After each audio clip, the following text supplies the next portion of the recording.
Hi, I am remaking my video on how to create a hollow cylinder with Blender 2.8. Once I delete the original cube, I go to Add Mesh Cylinder, and down on the bottom left here we've got Add Cylinder again. Remember, don't exit out of this because you won't be able to get this section back.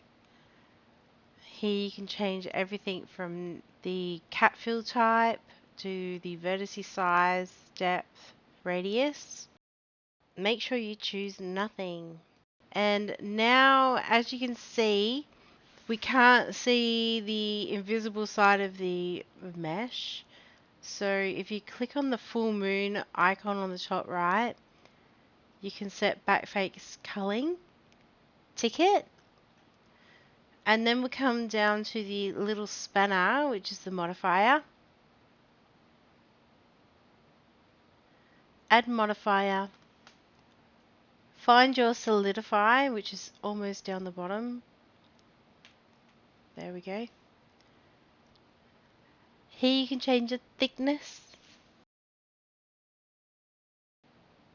And you can go up the top left, you can select vertices, edges or faces.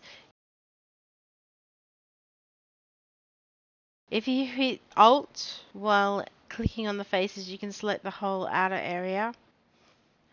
Okay, and look what I've gone to do. I've tried to apply modifiers while I'm in edit mode. You can't do that. You've got to be in object mode, so press tab. Okay, so go back to edit mode, hit a face and then hit Alt. It will click the whole outer edge. If you go to face, shade smooth, that will shade smooth that edge only.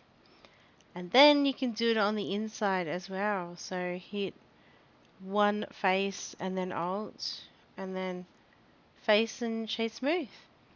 There you go. Thank you for watching. Bye.